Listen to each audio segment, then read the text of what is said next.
Hey, welcome everybody. Thanks to join us for maybe the first or the second App Summer Target edition of the 2025. We did it last season with Marco all summertime, and we're going to repeat again this season when we have a couple of nights off talking about the Montreal Canadiens. And tonight, that's what we're going to do, talking about the review of the management, Jeff Gorton and Ken Hughes, plus Martin St. Louis, and what is next? What is coming for the summer for Montreal Canadiens? So, we're going to do a review of this for about 90 minutes.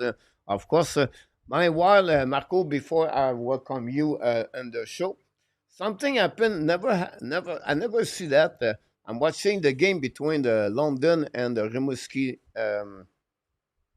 Oceanic on the Memorial Cup, and the goaltender make a save and the pad, the right pad, got out of the legs. So when they did that, they never whistle. They let finish the play. For some reason, I cannot hear you. So let me check something here. I maybe put you on the Okay. old. No. So that was me. I put myself on mute. Yeah, I Okay. guess. Well, technically, coach, I don't think there's anything in the rules that would allow for them to stop the play, right? Like I've never seen that. Like a goalie. So you're saying the goalie lost one of his pads? Yeah. So he It got felt. detached. Like I was said to you, it was detached, right? You have no. So the pad was stuck with him, but it was completely detached until he removed it completely, and then Yeah. finally they decide to the whistle. But we see a glove, we see the mask, we see a blocker, but a pad like that, I never see Yeah. that I've honestly never seen that. I've never seen that. But on the again, game like, right now. So London and Rimouski is still 1-1, if I can recall it. I don't know the time because the time is not on the board. But good game over there right now. Again, on the Memorial Cup. A lot of good team. The four team are looking good, pretty good for what I saw so far. We welcome everybody. Thanks to be a part of the first Hot Summer Target. This is a program guy we're going to create.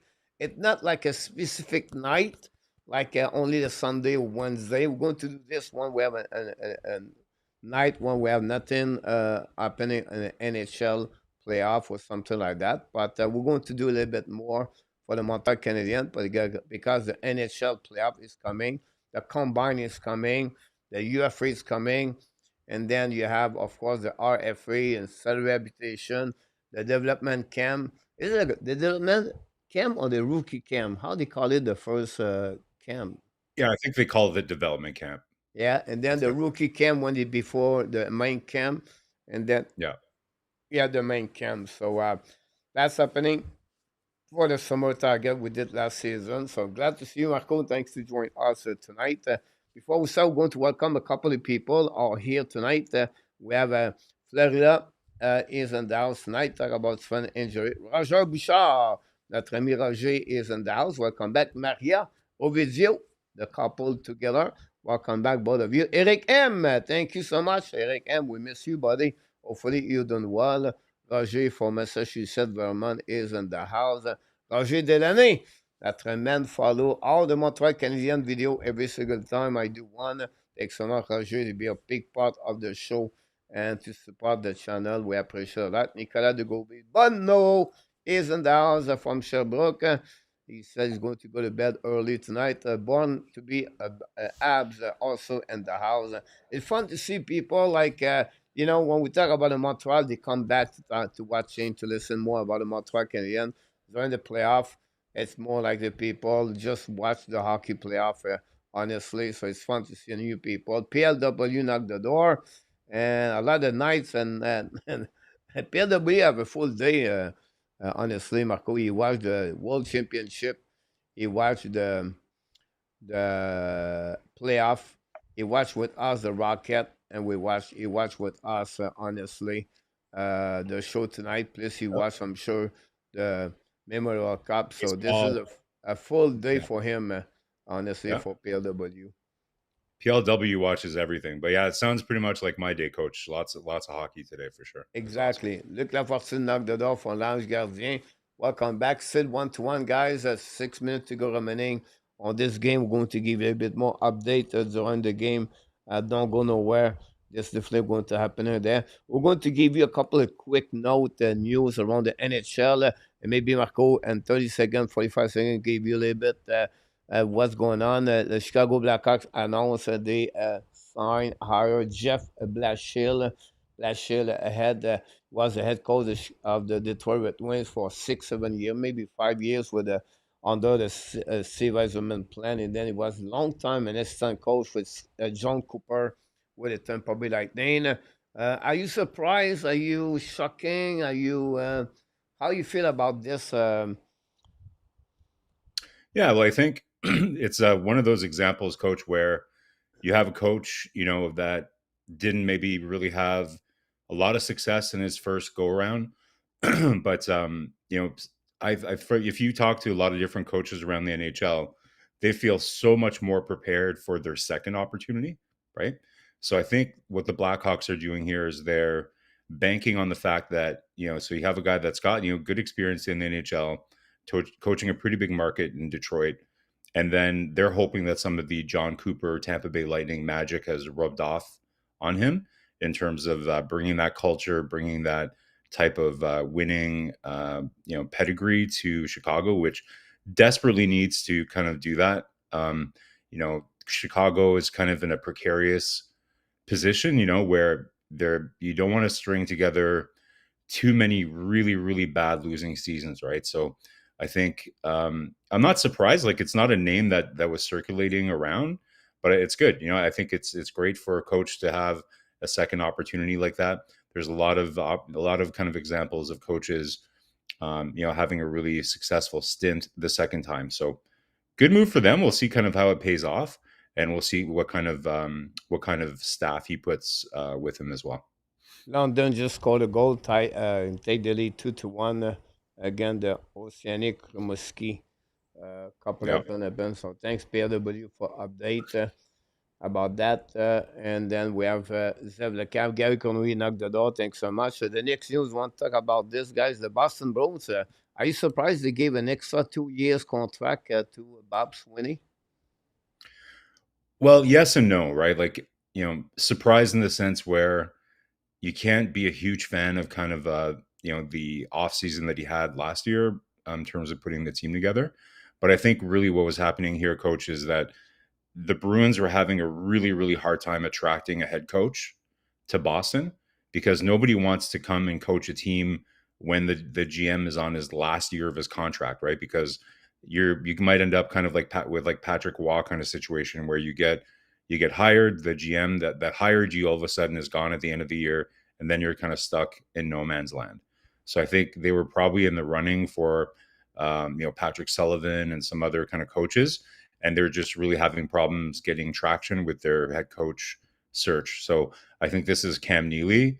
It's not a 5-year contract. It's not like a full vote of confidence. It's kind of just, okay, let's give you a little bit of stability so that we can go find a good coach, and we'll give you a little bit of a runway. It's not a huge runway, to kind of see what you can do this summer. Because obviously I think everybody's talking about the Bruins, even though they did liquefy a lot of their assets at the trade deadline last year. I think most people believe that the Bruins are more interested in doing a retool more than a full teardown and rebuild. So to me, this makes sense. It kind of aligns with what they're doing, right? So, we'll see how he does. But I think this was more than anything just to make sure that they can go find a good coach. Islanders hire Matthew Dach for the assistant coach of the assistant GM of the Tampa Bay Lightning. We know Marc Bergevin was on the final list with that one there. A few Yep. minutes, tell us what you think about that hire, and also what you feel about what could happen now, or what direction Dash is going to do. Yeah, well, I think this Mathieu Dach is somebody who has been in the final stages, interview stages with a lot of different teams. His name's been in the mix now for at least a year and a half, including the vacancy that Montreal had. He was, I think, one of the. I don't know if he was one of the finalists, but he went pretty deep into the mix, as well, right? So really smart guy. If you'll remember, he was one of the player reps for the NHLPA. So and he was really involved in renegotiating the salary cap. Like he was there in 2008, or was it when they came out with that? And so he was a big part of that. So he's a really smart guy, knows the league really well. Again, not like we're just talking about Jeff Bashill having that John Cooper bump. Well, maybe you have Mathieu Dach who's getting the Julien Brisebois bump. An organization wanting to bring that same level of excellence to their organization. So Mathieu Dach is kind of like, he's a potential rising star in the management world of the NHL, right? Really smart. So we'll see what he does. In terms of what he does, he hasn't really come out and spoken publicly yet about kind of, or I haven't watched his press conference yet. So I'm not exactly sure kind of what the direction is going to be, but the mandate is a difficult one with New York, right? Like we all know kind of where the Islanders are in their process. They have a depleted, kind of pipeline of talent. They don't have a lot of good young players. They're kind of a slower, older team. So, it's a new era without Lou Lamoriello. So it will be interesting to kind of see what Mathieu Dach does. Is it really going to be tearing it down a little bit more by, and this might tie into Montreal Canadiens summer? Are they going to be looking to move a player like Bo Horvat? Are they going to be looking to move a player like Noah Dobson? Or are they going to just look to to retool? So it will be interesting to see. But I haven't watched Mathieu Dach's press conference definitely. I feel a retool for me more. It's coming for the New York Canadiens. So now we're going to jump in Montreal Canadiens right away, guys. The heard Ivan Demidov. I make a video this week, a couple of days ago. Saw him on the shooting practice release with Adam Nicola. But we announced that during the weekend he's going to stay all summer in Montreal.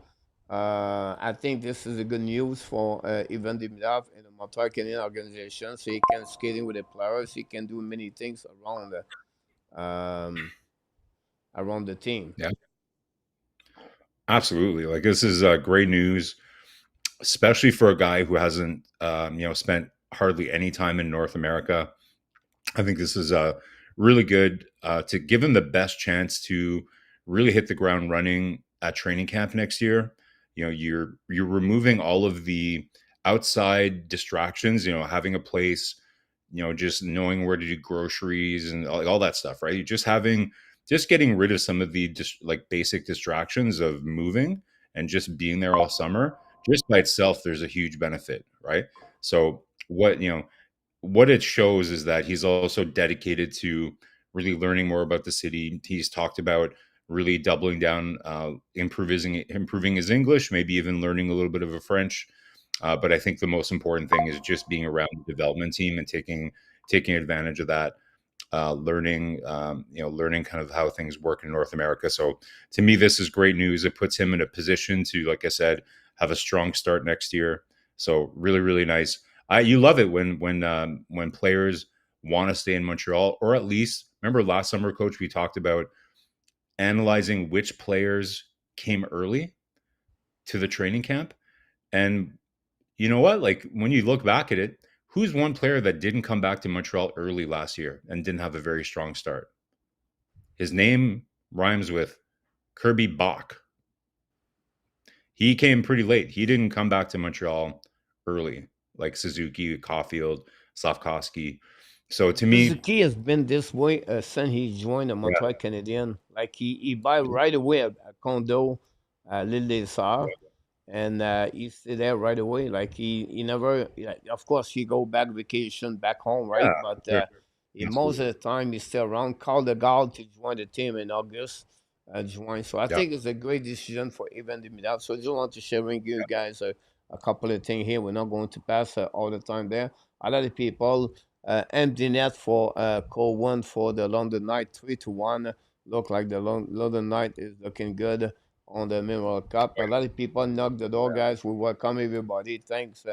PLW Dach is a special type, never play in the QM, play junior double A, then want to play in the McGill University. Make a say to the NHL, now a team, a GM, a great story. And you're right about that, PW. I think it's something we can look about this for sure in the future. Dave Melanson, Stan the man, is in the house tonight. Let's see what happening. Guy is in the house, PS, and many others, guys. Thanks about this. Dach, both Demida and Eleni are going to stay in Montreal for the summer. That's good to Yeah, hear that great. about that. So, look, we want to talk a little bit what happening with the Rocket. I think we are a little bit some vibe about what happening. I don't have no video. The game was finished and I have no time to prepare. We know what happening. A big W 5-0, a big statement for Cayden Primo, a big statement for defense player where the playoff was good, but it was not step up or they go to the next notch. I'm talking example like Joshua Roy. Well, I think it was his best game of the tournament of the playoff this today. I think Oliver Kapanen consists of the last two games at 4 points. Sean Farrell had 3 points today, and you have Alex Barry-Boulet have a goal today for the team with Roy Farrell, and so it's good to see that the defensive looking good. They make addition of players and they add a new players and still the same way. Tonight, I really see the Laval Rocket the way they play many games this season. For checking, win the battle, speed, protect in front of the net, puck retrieval, the exit, was great. The first pass was good. The breakout was excellent, and they take advantage of trying opportunity, and they have 2 goals on the power play. Put this together is listen. This is a great W, and I don't want to talk about the controversy. Jacob Fowler and Cayden Primo is not the point. The point is like now they're going to play again the Charlotte Shaker. I checked the lineup a couple of minutes ago, but we'll talk about this a bit later. Big W, Marco, for the Laval Rocket, and of course for the fans. I think the Laval fans deserve to have another round, the final conference. Yeah, like you're right. Like you can't say that they're really tested in the first round. Going into the series, coach, like she's like Rochester has a good team. Like Buffalo has a very very deep pipeline, lots of talent on that team, and say what you want about about the goaltending, but like he is he is a top prospect, right? And so going into the series, it was going to be a big challenge for the Rocket, and I think they met it great. Like obviously Fowler didn't have a really strong game 4. It kind of put them in a bit of a tough position. Overall, they didn't play really well. But to me, I heard Kent Hughes give an interview in the intermission. I think it was either TSN or RDS. I think it was RDS when they were showing the game. And they were asking him like, hey, what are you looking for? Are you looking at the same thing that you'd be looking if you're looking at Montreal as they react, how they react in the playoffs? And that's exactly what he said. He's like, yeah, this is another opportunity for us to see which players react well in these situations, right? And to me, what was great about tonight, like this is a winner take all game. It's not a game 7, but it's the same thing at game 5. And you saw a lot of the core pieces, really kind of carry the team through. To me, what really shows, is the depth on the back end for the Rocket. Like they didn't have a Trudeau today, and they brought in Hayes, and he played really well.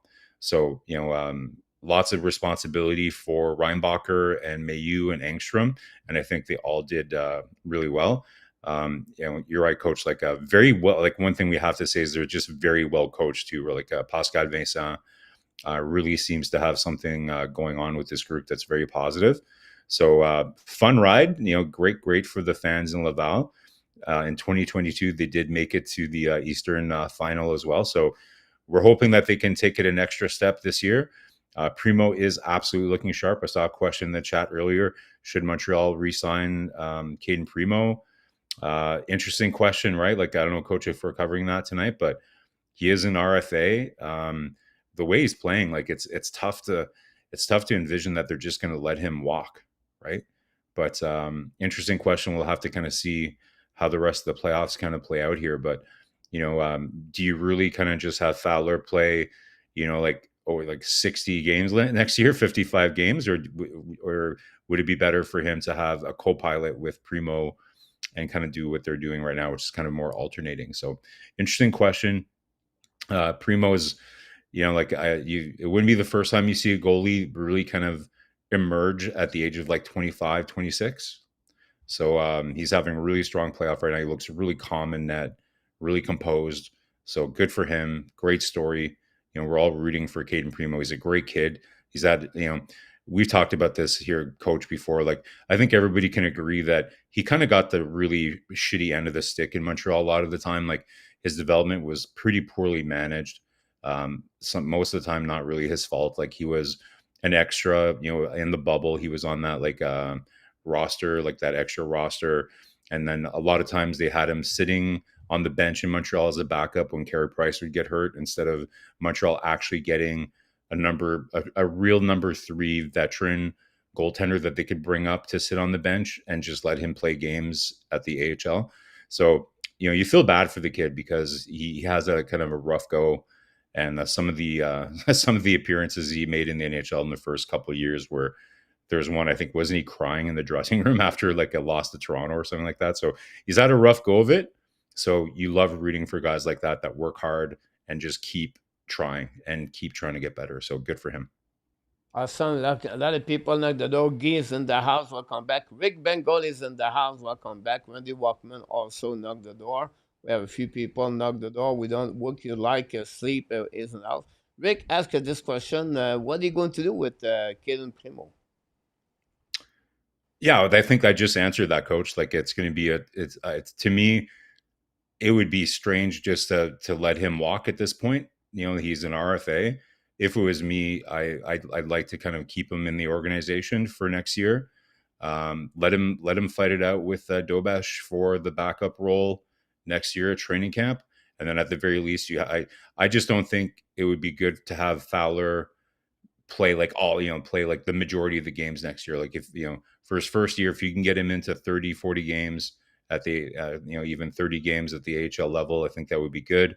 So to me, again, we've seen goaltenders kind of emerge a little bit later in their career, and we'll see how the rest of these playoffs go. But Primo's having a pretty strong time, so that's what I would do. But hard to say. I think for me, like for Fowler, it'd be good to have a goalie with experience and hockey Americanism makes sense. Whatever he go, maybe more game, but you have someone back up. So I would prefer him to get compared like Connor Hughes last season, everything like that. But if people don't know, some people mentioned, PS just mentioned, Connor Hughes signed a contract at 5 years with the team, Lausanne, a couple of days ago. So we'll see what's happening for that one over there. But let's move on for what we're going to talk. It's all about Martin St. Louis, Hughes, and Gorton. Tonight, we're going to get some ranking. It'll be briefly at 10-15 minutes, guys. But after that, we're going to go for the next. And then what is next is really interesting subject there. We're going to get a transaction. We would like to have your input for all the people in the chat. Don't forget, please, to click on the like if you don't mind. And that would be great if you can do that. So let's start with Martin St. Louis. And we did the ranking a couple of days ago. If you did not follow if you didn't watch the subject or the video, it's a report card for all the players for the Montreal Canadiens made by Marko. I did a couple of them also. We give them. I make also every day a question about the ranking for each one of them on the question of the day.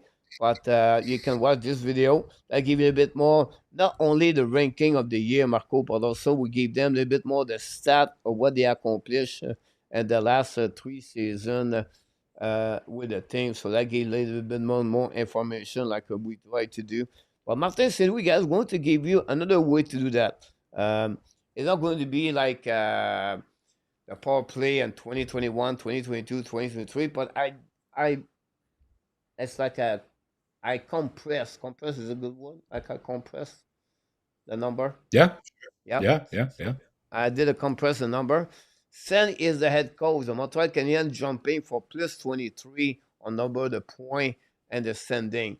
Now, before that, exclude the year of the 55 point with Dominic Scheim, but it's more about the year after that, all the way to 91 points this season. So 23 points for him. The goal for is increasing a plus 16 this season compared to the last 2 seasons prior to that. So, if example, he scored 240 goals in 2022 or 23, they scored 220, 256 this season compared for that. The goal again minus 44.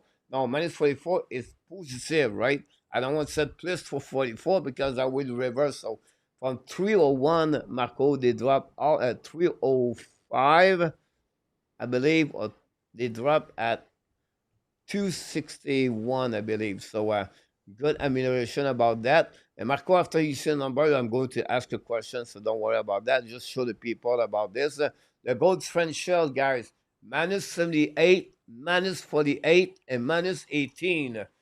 This is a good indication of the improvement of the team. The power play increasing up plus 4, 16% to 20%, and the PK increasing, guys, up plus 10. This is a really good number for the special team overall. And finally, guys, the Montreal have a 5 versus 5, only one location. It's not good. PLW talk about this a lot, and I put that stat for PLW to maybe talk more about in the chat what it look like. A 5 versus 5 with minus 3, it's not what you're looking for. And finally, of course, the goal of Martin St. Louis was in the mix, the playoff race, and to make the playoffs. So when you see this, we can talk about the structure, the hybrid. You can talk about the different decision on different. It's not the purpose. The purpose to give you some number, and from those number, to maybe give you a little bit more what you think about Martin St. Louis after 3 years behind the bench for the Montreal Canadiens. So I would love to hear from the people in the chat, and we're going to mention you guys in the chat also at the same time.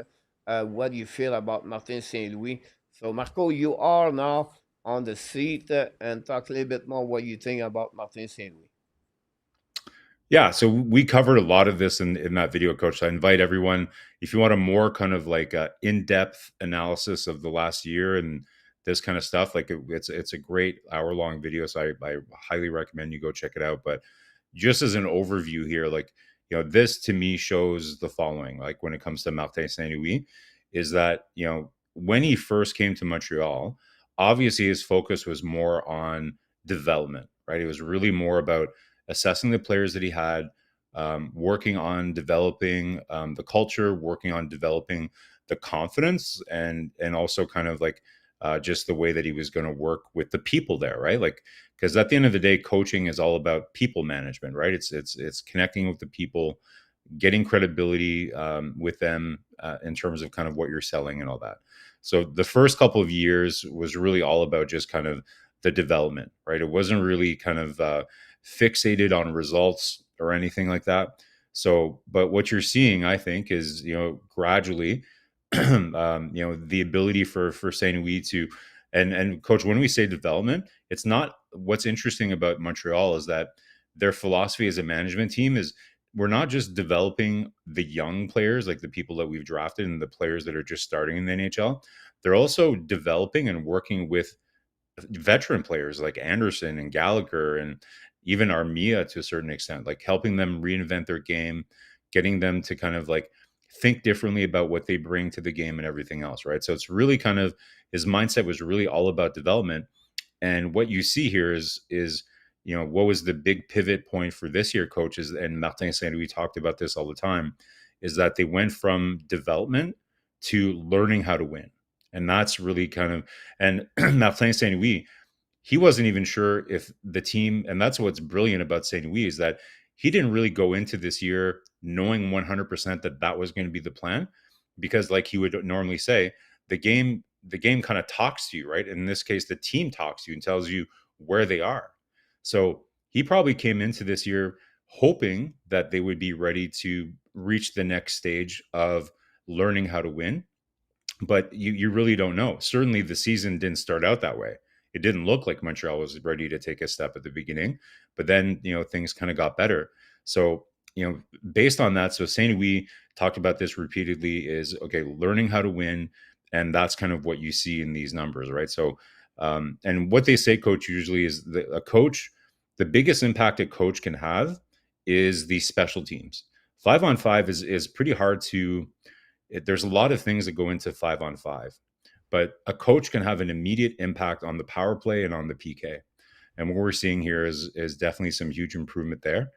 In terms of 5-on-5, if you, again, we talked a lot about this in the other video that we did, but when you look at kind of the overall kind of like shots they're giving up, the time that they spend in their offensive zone and everything else, it's clear. And that's why St. Louis this year focused so much on getting Montreal to improve how they play in the offensive zone, because they still spend way too much time in the defensive zone, which causes them to kind of take more penalties, allow more shots. Their block shots are really high, but that's because they don't have the puck as much and things like that, right? So I really like to me, St. Louis definitely has the team on the right track.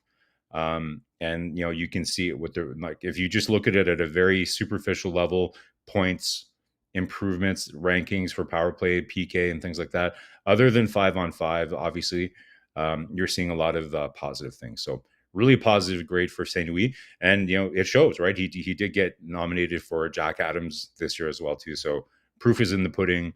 Not only in Montreal are they recognizing the great work that St. Louis is doing, but the whole league is kind of starting to wake up to kind of how good of a coach he is. Yeah, a lot of people just want to talk about different things in the chat. That's a good thing about that. They talk about the fact that the 5-5 with I have a conversation with Marco with PLW about that. The 5-5 Marco is about if you don't have a difficulties on the power play, that's make difficult to win game, right? Because you don't score a lot about 5-5. And when you talk about 5-5, I'm looking about different analytic number, right? The Corsi example, like is one of Yeah. them, and then the XGF, right? This Yeah. is another one category. I think the F 5-5. You have to pay attention about that, and I think that's the way Montreal can increasing. If you look about all those numbers, the only one I'm a little bit surprised. It's I understand at one point, Marco, the team they have, it's not like a team with skill or a team with talented like the top 15 or the top 10 in NHL, right? They don't have Kucherov or they don't have those kind of players yet. Stuck at the bottom, everything like that. So the fact they have only plus 16 goal, in my opinion, it's something they need to improve. If you look about all those numbers, this is what I'm looking for. I would like to get a plus 30, Marco. The minus 44 can drop a little bit more at minus 30. Like minus, honestly, 70. A gold differential drop almost at zero. I think that would be a good number. Yeah. I'm I not think too that's much the key. worried about the PK. I think the PK overall, the PP is special team is pretty good. But honestly, the 5-5 have to become more positive overall, Marco. When you see that one, it's not negative when I said that. I just want to give you a little bit more. If Montreal want to go to Yeah. Yeah. the next Yeah, for sure. the next But coach, step. not a lot of teams make the playoffs with a negative goal differential, right? Like Washington did it last year, Montreal did it this year, but it's very rare. So they need to kind of be in the green when it comes to goal differential. I don't know if are we going to go more on St. Louis or are we moving on after this? Because there's one other thing I wanted If to. you want to add something about St. Louis, go. After that, it's Okay. more about Ken Hughes, and then you have slightly St. Louis about the performance as its fun player, but Okay. it's more St. Louis right now. Yeah. So one thing that's not on this grid that we really need to see Martin Saint Louis improve, and we mentioned this throughout the year, especially at the beginning of the year, is the training camp. So if you followed us on here, to me, that's the one thing that really didn't go well for Saint Louis. I just, I feel like, whenever you bring this guy's name up, everybody rolls their eyes. But say what you want. Michel Therrien had very strong training camps. His like Montreal always started the season like 10-2, 11-3 or whatever, because their team were ready. So if Montreal is going to hope to be in the mix again, and maybe even make the playoffs again next year. They can't be in 31st place in January and hope to go on a run like that again. It's very improbable. So they need to have a strong start. So one thing that they really need to say, I hope the organization, when they were doing their postmortem, one of the top things that I hope that they identified is, guys, we need to have a way better organized training camp, because the training camp last year was just unacceptable. Like, it was so disjointed, just really disorganized. So I hope that that goes better this year. Yep, sorry about that. One more thing, I think I did not talk about the last show. We talked about the ranking for the Montreal Canadiens. One thing Montreal was, I don't want to say lucky, but I think they hire a lot of good staff, mid-scout people. Jack Ramsey for the New York Rangers, a couple of more people. I think Montreal Canadiens in one of the first year, if I can recall it, Marco, and maybe I don't know how many years before that, they did Oh not yeah, get a lot of injury players. Many yeah, of them we did on the ranking last week. 82 game, 80 game, 82 game, 80 games, 78 game. yeah. And Gallagher even more got important, coach. 7 because he got suspended. About Yeah, that, but but even if you took to remove the injury of Kirby Dach and unfortunately laceration of Cayden, right? Uh, yeah, Most of the time, the Montreal have a good year overall. About that, I ask people, Marco, the same time you talk about this, the ranking. I have a B right here. I have a C plus or minus B minus from Perry. If any other people want to add a little bit more, a lot of people talk about the fact your training camp. You talk about this overall. I think that will helping. But if you don't mind, guys, to give us a for PS, if I give you ask that question to you at the same time, Marco, what would be your answer? I would give San Luis a solid B plus ranking. Again, like, the beginning of the season, the training camp, I think takes some marks off, right? But overall, I'd give him a B plus. Just, the rest of if it was December onward, then you're giving Martin Saint Louis an A. But the training camp was just a little problematic, and again, like, he had to adjust his communications, right? Like, we heard David Saval come out and talk about how, Saint Louis made some changes to their hybrid D zone coverage during the summer, and all the players were lost. So, Savard had to kind of come in, talk to Saint Louis. So good for Saint Louis, though. He listened to his players. He was able to adapt and change things up so that it was easier for them to understand and easier for them to play. So full marks for him adapting. But again, like, it wasn't solid all the way through, right? So I would give him a solid B plus. One thing I just want to add, Coach, on the medical staff and staying healthy. There's very little that you can do to prevent freak injuries, right? Like, Guhle, slashing, lacerating his own leg and everything else. The really impressive thing, which was a big change, is players that were injured coming back on time, and Habs actually communicating and actually, having the right estimation as to when they were going to come back. How many times did we experience it with Carey Price, right? Like, oh, okay, well, we expect he's going to be out for 2 months. And then, okay, well, it turns out it's like 3 months, 4 months, 5 months, 6 months. So, and we had issues with Gallagher. We had issues with Monahan. Remember, like, he broke his foot or whatever, and then he played through it to play in Calgary and all that stuff, right? So to me, it's not only like, you can't prevent injuries, right? Like, you can be healthy and you can be fit so that you're not putting yourself in a position to be injured, but there's always going to be freak injuries that happen. But to me, the best news is that the players that were injured came back on time, in terms of what the team was communicating to The fans. speed recovery is better, and they Yeah, are follow up better, and they have some kind of analytic guys now where if they practice Marco, they have some kind of the monitor on the bench tell them, well, we have to slow down or you have to go higher to manage yeah, the practice. I know, remember, like they talked about this 2 years ago on a press conference, something yeah, like that. So yeah, this is a great organization. Montreal Canadiens said that. Now we move on to Ken Hughes and Jeff Gorton. Guy, we have about approximately 45 minutes. I know you big subject for all of you. You already mentioned the second center, everything like that. We're going to get there. I want to give a little bit more what happening with both about that. I don't believe it's a hybrid system about that. PL, we talk to each other right now about thing about this. It's a young team. We have you be right about this. So I'm going to add this, Marco. You're going to get this a little bit more information like you did early. They actually have a lot of staff, right? Personal development coach and analytic, player development, scout, and I can go all the way to fund option. Josh Molson opened the bank account to met more people around them.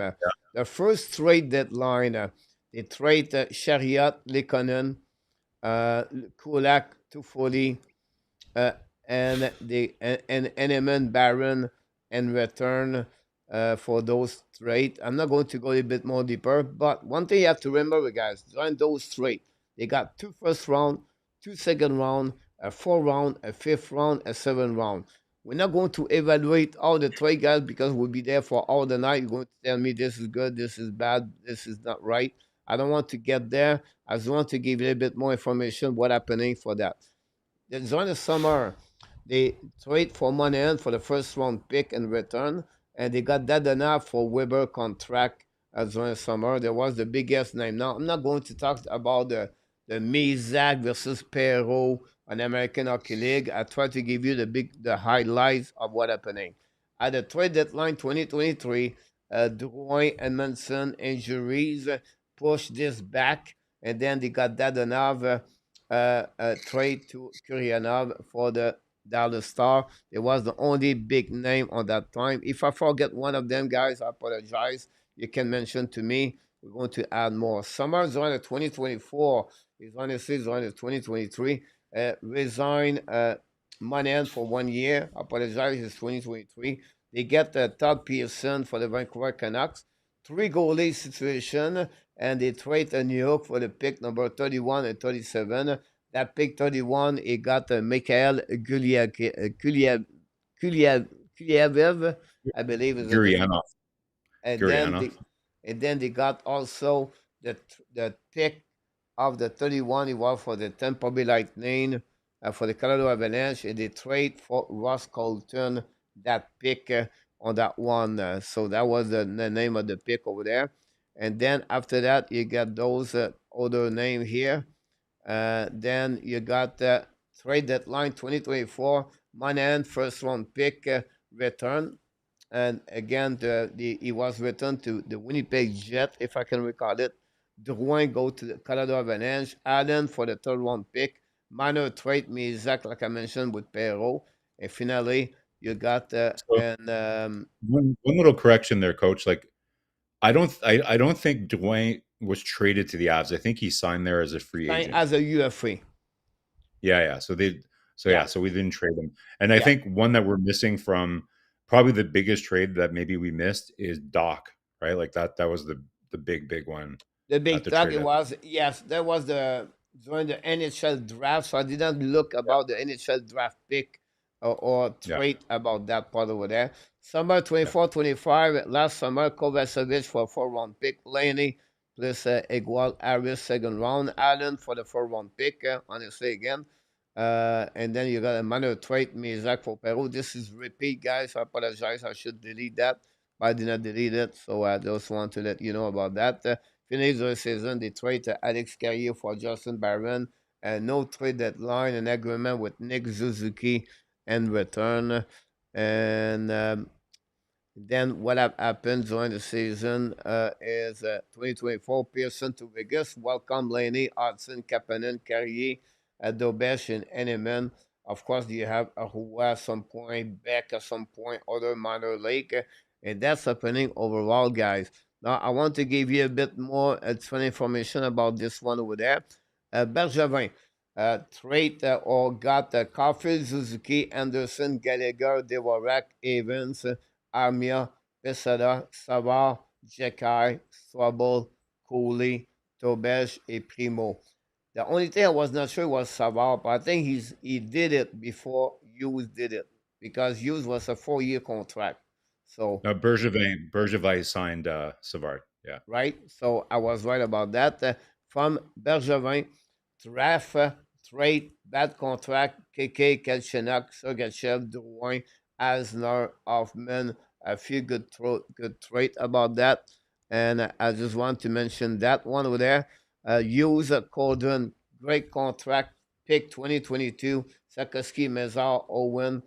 They got Hudson, Engstrom, Davidson, Croteau, pick 23, Rebacker, Fowler, Xhekaj, Konishkov, Harris, Volunkin, 2024, Demidov, Edge, and Tyler Top. And then you have Hughes Strait, New Hook, Fairbrother for Kulieviev, 37, Gauthier become of the Tampa Bay, Edmondson, 4-1 pick, 7 pick, Liquid, P3, Hoffman, P3 for Detroit for Lindstrom. The Lindstrom we talk about the Laval Rocket plus a 4-1 pick. Summer 2024, Drouin, Pearson, Allen, Edmondson, Hoffman, Kovacevic out. Trade for Patrick Laine about that.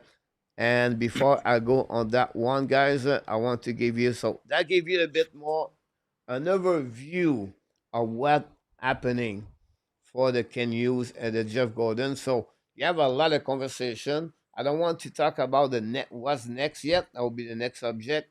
But when you look overall, the picks, the trade, the UFA, I don't think so. They're signing a lot of UFA.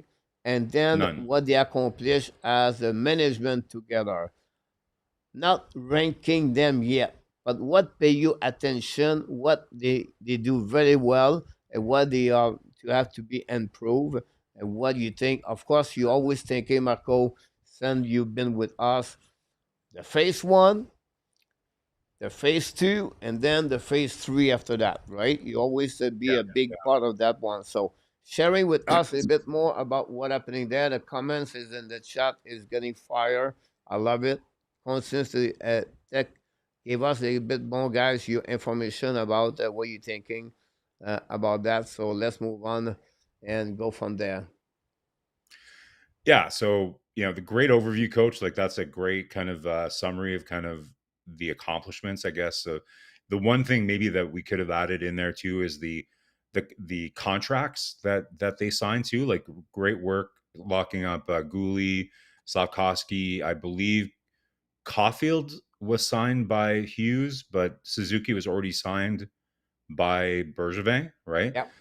So some great like cap management as well too that you can add, right? So overall, like you said, coach, I've been kind of saying this for a while, and I don't want to diminish kind of what Hugo has done so far, but to be honest, this is the easy part, right? Phase one is kind of the easy part. Now you can still make mistakes, right? But it is easier to tear down, collect assets, and make picks. Usually where you make the biggest mistakes is, making the wrong picks. So overall, I would say Montreal's drafting has been very good, not perfect. You have Michar that's kind of a miss. We'll see kind of what goes on with Reinbacher. I'm a big Reinbacher fan, so I'm feeling positive about that. But I know a lot of fans are still very salty about Reinbacher, right? But so to me, phase one, they did a good job, collecting assets for that. Some people might still look back on the Lehkonen trade a little bit sourly too, like Barron didn't work out. But at the end of the day, it's really Lehkonen for Carrier, right? Was how that ended. So it's still not a bad return, even though we all love Lehkonen and it hurts this. Well, I think we're all happy for the success he had, but it's, you could always use a player like Lehkonen. So overall, I think they've done a good job, right? Like collecting assets, the drafting has been really good. There's a couple of questionable moves there, like, the New Hook trade. Some people might think that's a little bit expensive, but to me, like those picks, I think even if New Hook ends up playing in your top 9, and we talked about this, coach, I think where it's trending with New Hook is that he's going to be a third line player. I hope that they're going to give him a role on the PK next year. Maybe he replaces Armia playing on the PK. So even, trading a late first and a second round pick for somebody who is going to play an important role on your team on the third line is still not terrible, but it's not the best value that they could have got. So overall, I'm nitpicking, right? Because overall, there's been some really, really nice moves. Great. And like, so to me, here are the top three things that they've accomplished is very, very good asset management, especially when it comes to Monahan. What they did with Monahan is amazing, right? Like getting a first round pick and getting another first round pick for after they traded him. That's like top notch. You don't see asset management like that in the NHL. The other, I'd say their drafting has been very good. Number two and number three, like I said, the contract management. Ken Hughes really using his experience and his expertise as an agent to kind of really become quite a good negotiator and getting Slafkovský, Caulfield and Guhle on some really friendly deals. Hopefully, it will be more of the same with Hutson. So I think overall, like if I was giving them a grade, I give them again same as St. Louis, give them a B plus. I think they've collected some good assets, but now the hard work begins. This is where it gets tricky. Now you're getting into the roster construction phase, and look at all the great teams that like we don't have to look further than the Toronto Maple Leafs, right? They had arguably their rebuild went perfectly. You couldn't have asked for a better rebuild. They drafted first on a good year and got Austin Matthews.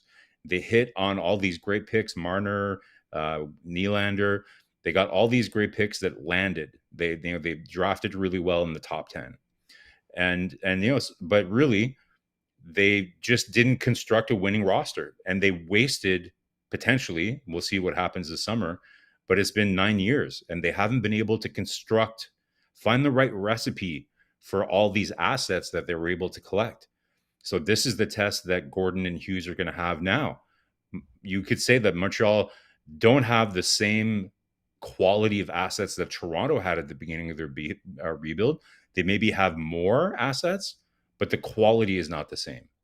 So it's going to be up to Ken Hughes and Jeff Gorton to use all the pieces that they've collected now and build a winning roster.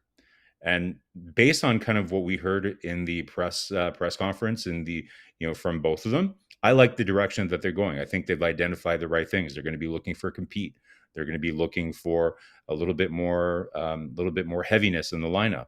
So I think those are I agree with their assessment, but now they need to make it happen. And as we're going to talk about in the next segment of kind of what's going to happen this summer, they're going to be facing a very, very challenging landscape with a lot of other teams always looking to improve. So, coach, overall, I give them a B plus, but the real hard work starts now. Yeah, I read a lot of comments, guy, about Marner, where he's going, everything like that, what he's going to be a direction. A lot of great comments, guys. I like when the people exchange each other about that. They put a lot of comments. Guy, Sunderman, PW, N26, PS, Maciliat, everybody, guys, Randy. So, look, I don't know. My first choice, Marko, for me, Marner is Detroit. Yeah, I think people are excited to talk about what's happening right now. So we've done the history. We've graded kind of how they've done so far, coach. So I think everybody's excited to talk about what's going to happen this summer.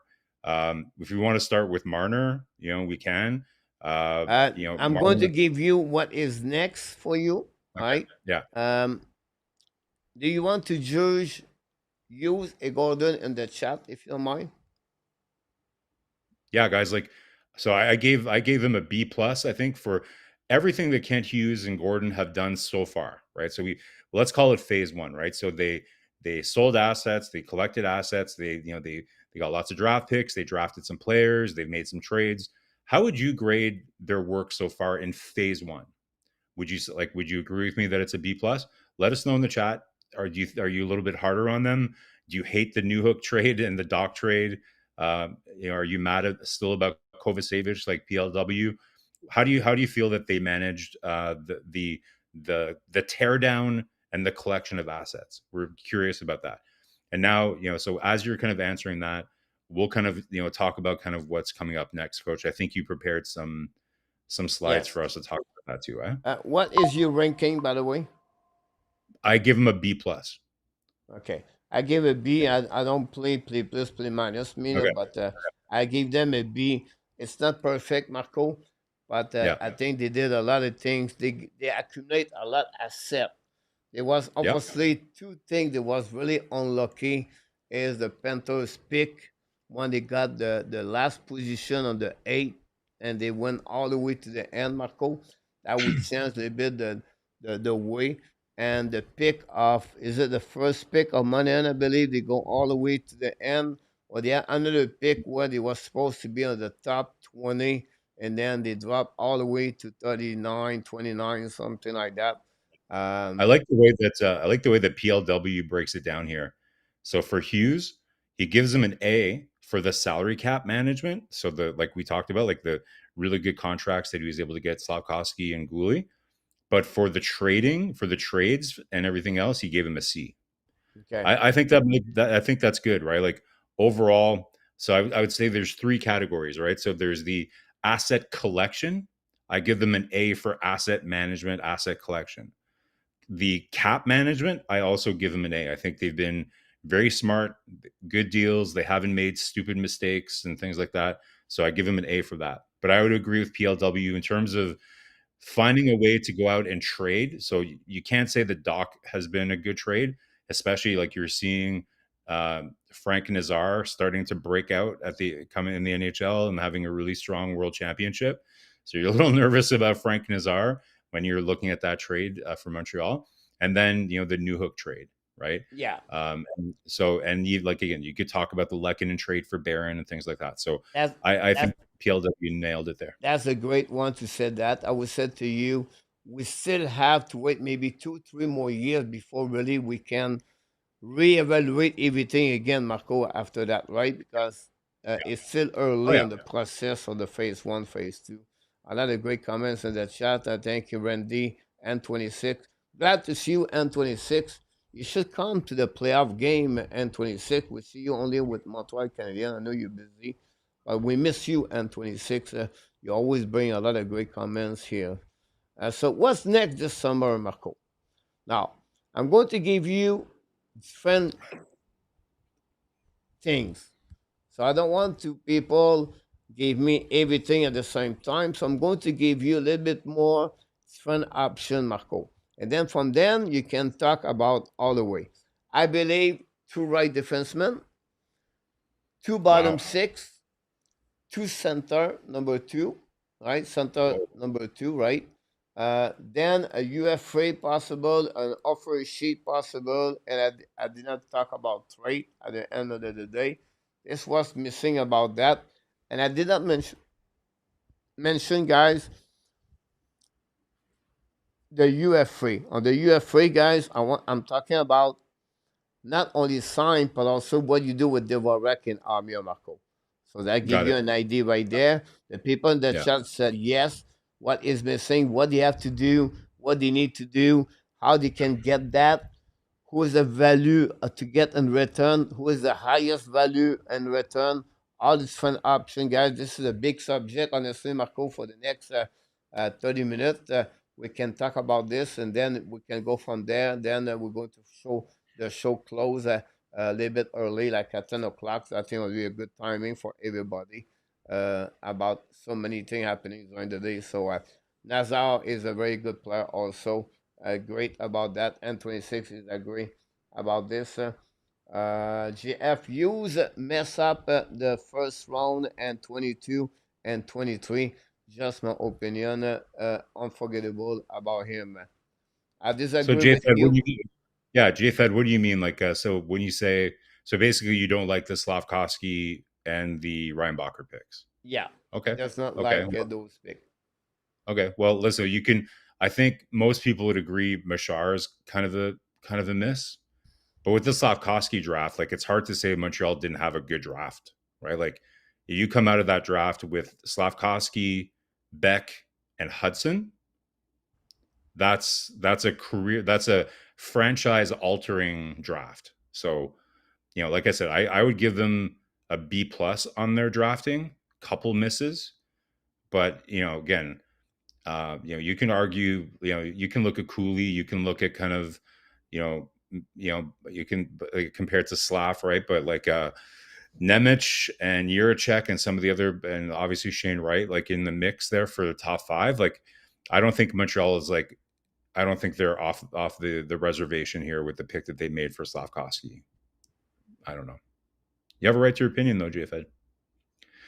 So, yeah. So, coach, like this summer, like, and by the way, guys, like, we're not going to cover everything in this in 30 minutes here, right? Like, this is going to be a long summer. Like the whole plan. Stick with us all summer. We're gonna like think of this show as a bit of an appetizer, right? Like we're going to be doing many shows throughout the summer in our Habs Summer Targets series, talking about all this stuff, right? So let's just make it kind of like an open forum and kind of establish kind of the key things that Montreal is going to be doing this offseason.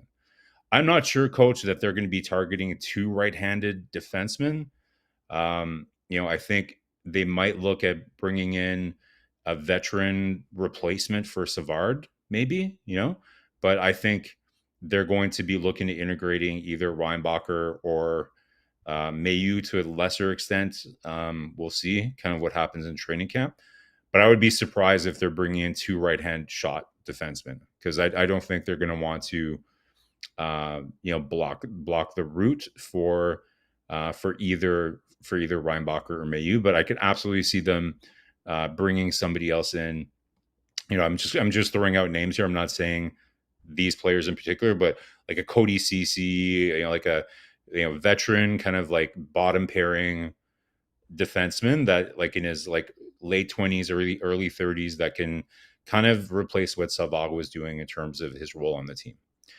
I'm not sure they're going to be, if they have the opportunity to target like a really special player for their bottom 6, there's been a lot of Marko, I want to keep on the RHD, if you don't mind. I have 2 questions. First of all, if Reinbacher and Mailloux does not make the team for any reason, right? Yeah.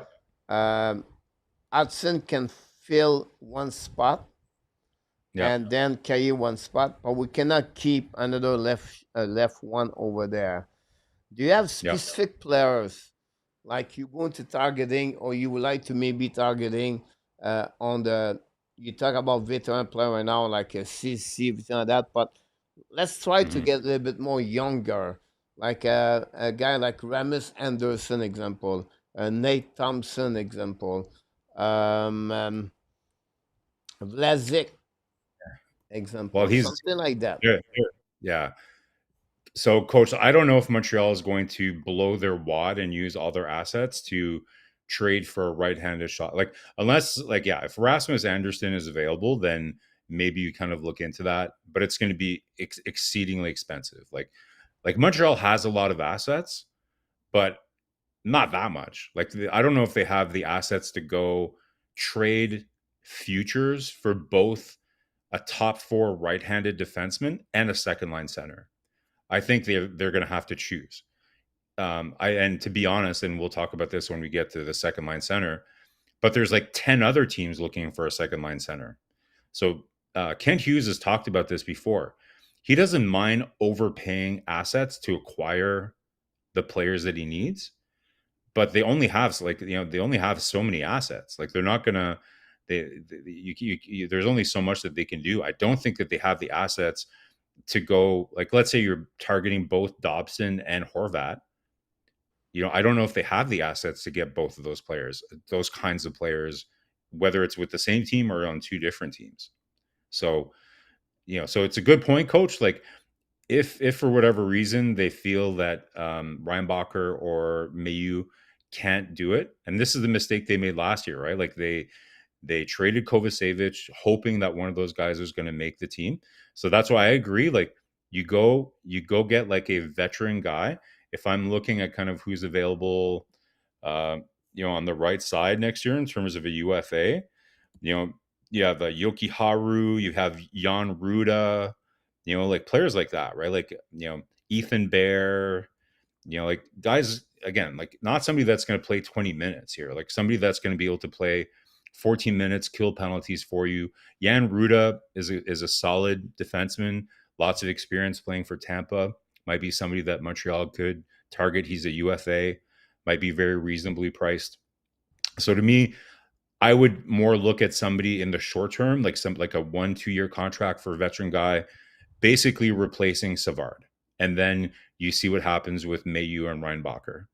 If for whatever reason, because again, that's if they don't end up moving Mailloux this summer as part of a deal for a second line center. I don't think they're going to be moving Reinbacher. I see personally, I know a lot of people will disagree with me. I think Reinbacher is probably in a stronger position to crack the lineup in training camp, just because his overall game is much more dependable than Mailloux.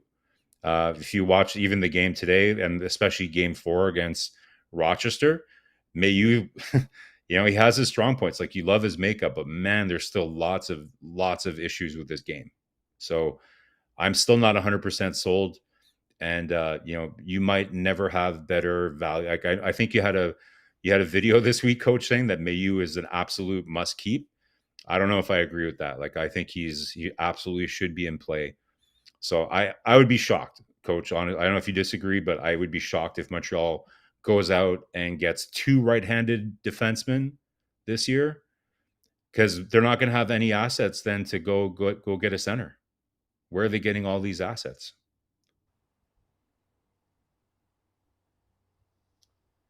Yeah, of course, it would be not easy, but I don't think so. They can use Rebecca and Mayu at the same time. I think one of them have to be in Montreal, and one of them have to be Laval. Why? It's to get the TOI minute, Marco. They play Hmm? 23, 22 minutes per game. I think that would be the right things about that. About this, I tried to Yeah. checking on the Well, that's what I mean, players. Coach. So if you have Carrier, let's say Reinbacher, and then you go and you sign a UFA veteran guy like a Jan Ruda for your bottom pair, then you're fine, right? Like, you have 3 right-handed in your top 6, and then if you have to, if somebody gets injured, then you can kind of move things around. But that's what I would do. I'm convinced that I think they're going to probably package Mailloux this summer. I don't have a crystal ball. I'm not an insider or anything, but to me, that's the asset that makes them. I think it has the most value if they combine it with a pick or something like that. I think they have the most value in him. So if they are going to make a trade for a second line center, I would see Mailloux being probably the sexiest asset that a team would be looking for in return. P.S. Hudson will play right. Can I have Struble and Xhekaj healthy scratch next season again? Um, Good that question. would give them another player as a left shoulder. So they need another right shoulder. They Yes, absolutely I need don't need another. another right defenseman. Overload with the left defenseman and Hudson can play the better AFD, but you cannot play with one right defenseman at No. PLW and 5 left defensemen. Yeah. It's not a good. Now Florida used 2 right defensemen and 4 defensemen. The third pairing they used Kulikov and Schmidt at the end of the day, but I don't think so. They will be there. Yeah. Anderson will be on the market. What it would be the cost of that one? I still be surprised that Anderson would be on the market. Calgary does not seem like a team for me to be rebuilding. I think they're also retooling. And if they were to trade him, I don't think Montreal is a good trade partner, because Calgary, I don't think, would be looking for futures. I think they're looking to be competitive right now. So, guys, I like Rasmus Anderson, but I just don't see a good fit between Montreal and Calgary.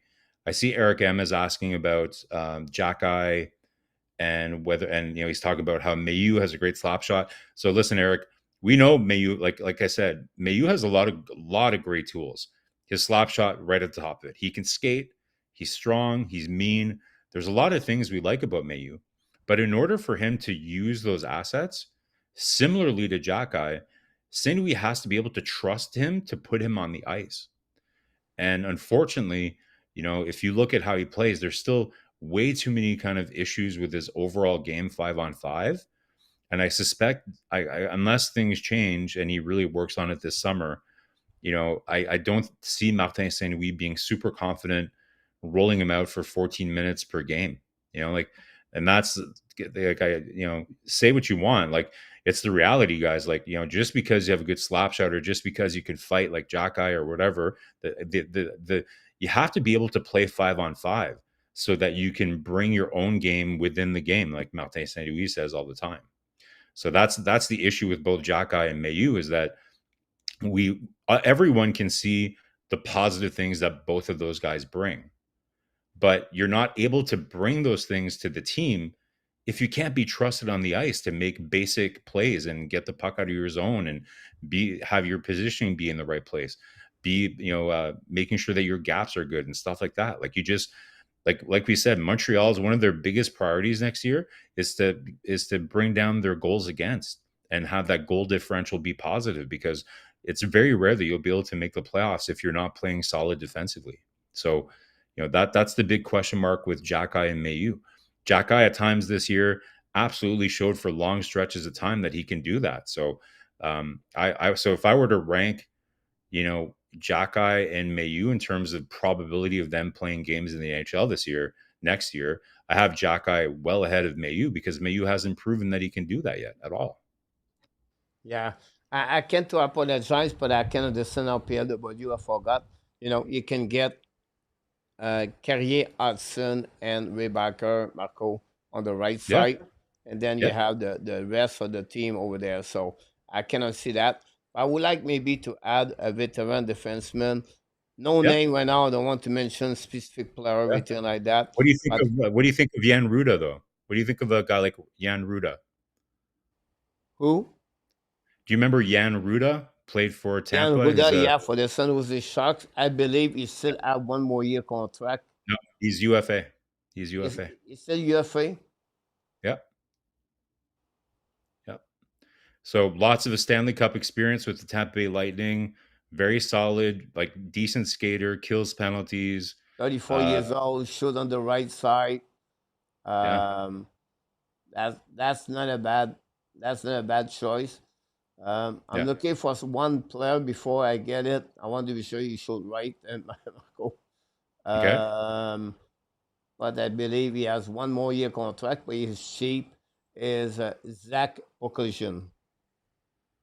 Zach Bogosian. Yeah. Right hand shot, very good. Like, we're talking about the same thing, Coach, right? Like a veteran. That's what I just want to give you a name compared for what you said about that. So I think on that one is like you were on the same time. Now, before we go on the second center, because that's what people are more interested, guys, we want to talk about the two bottom six. Why, Coach, you want to talk about two bottom six? So first of all, guys, we have Dvorak as a UFA. We have Joel Armia on the bottom six. With the contract of Anderson Gallagher, they don't go nowhere.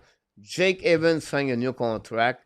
And I'll be honest with you guys, I have the same feeling, I could be wrong here, guys, and I'm okay to be wrong. I'm wrong many times. I feel like Eamon and Eamon is on the same situation like just what was last year, Marko. Like, I'll say this: like, it's not guaranteed he has a job. Like everybody would put just one second line, third line, fourth line. You will make the team. Does that make sense? Like, I'm not saying he's not going to make it. It's not my point here, but I feel like he will need to win it to get that. So I feel like Montreal need two bottom six.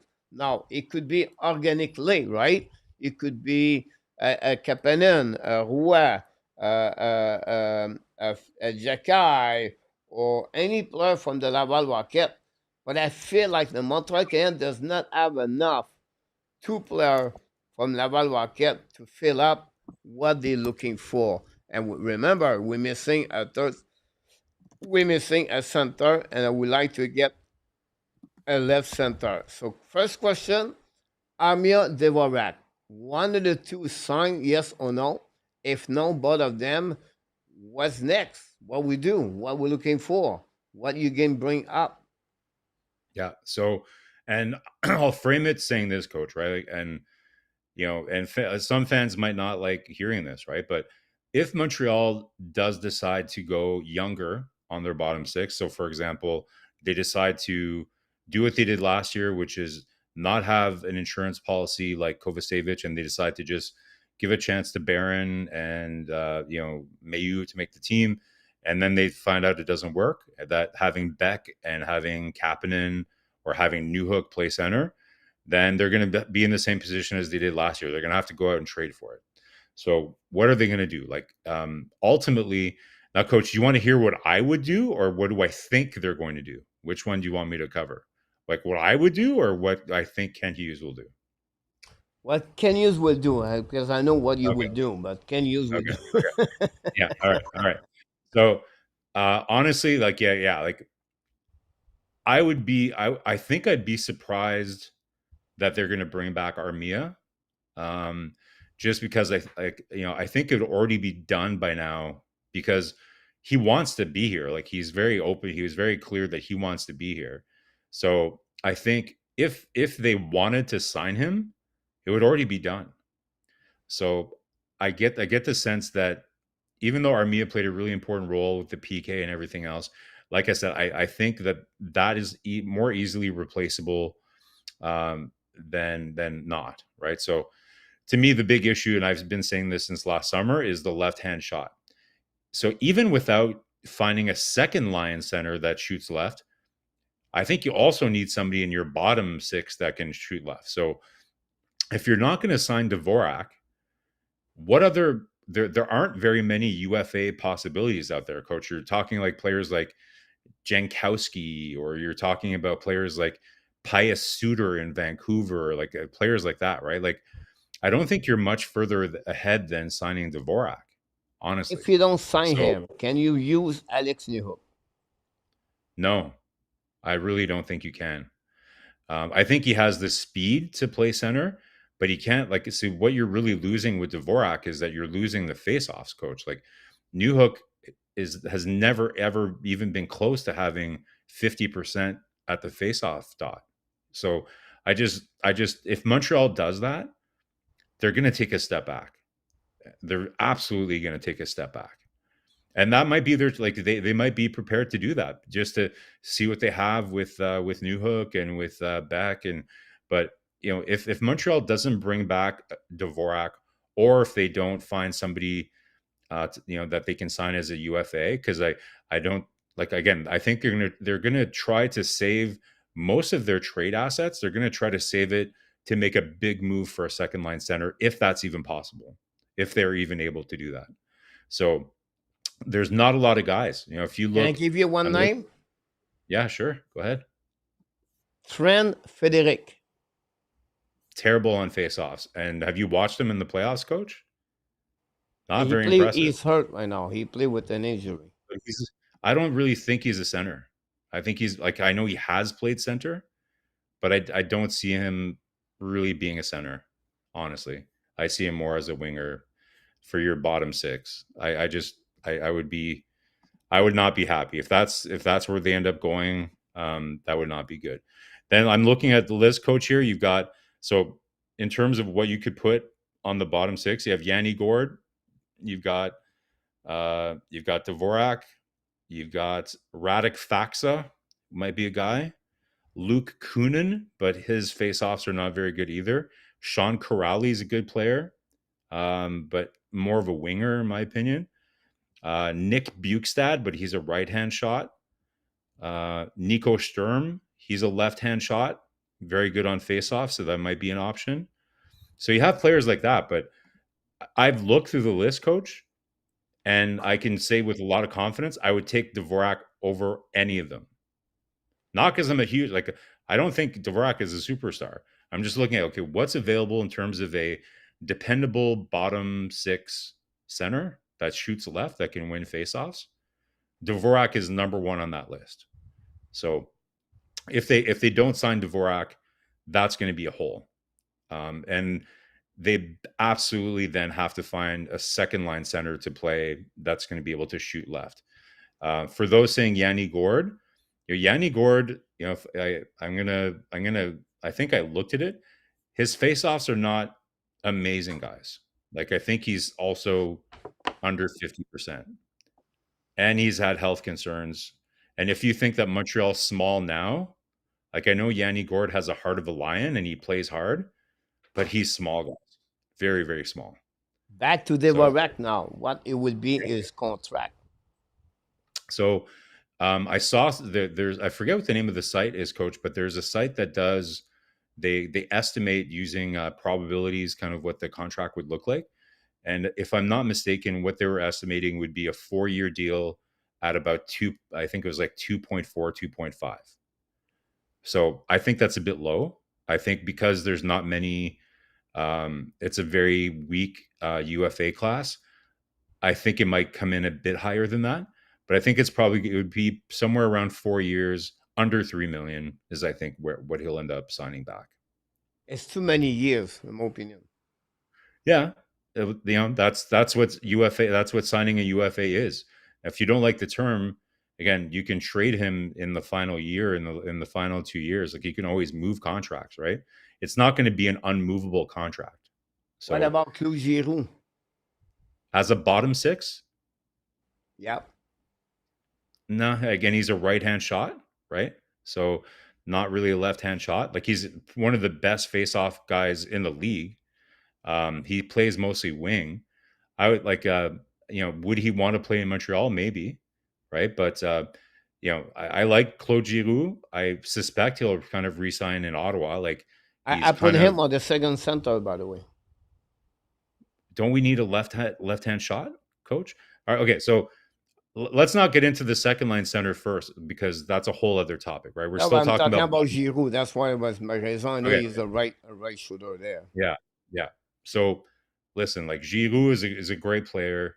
I wouldn't hold my breath there. Like I just find it hard to imagine that like he's already kind of like seen this through with Ottawa. They made the playoffs for the first time. I'd be surprised that he doesn't re-sign there. And if you have to overpay for him to outbid Ottawa to get him back, I would just be surprised that that would happen. So yeah, I like Claude Giroux, but I just don't see it happening. But great player, right? I just again right hand shot, so I'm not sure how that helps Montreal situation.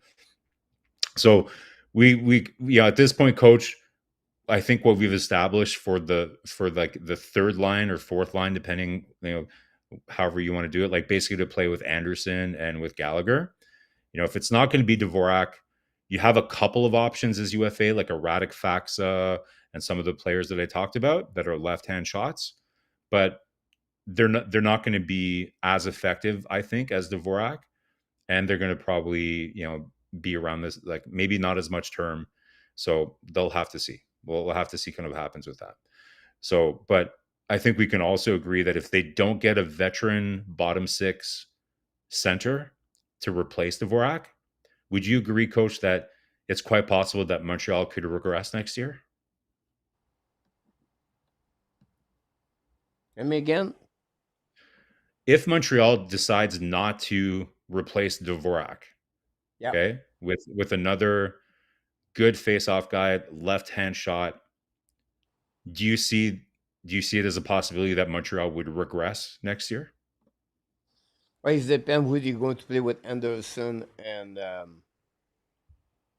if they don't replace him, that means it's either Beck or Kapanen.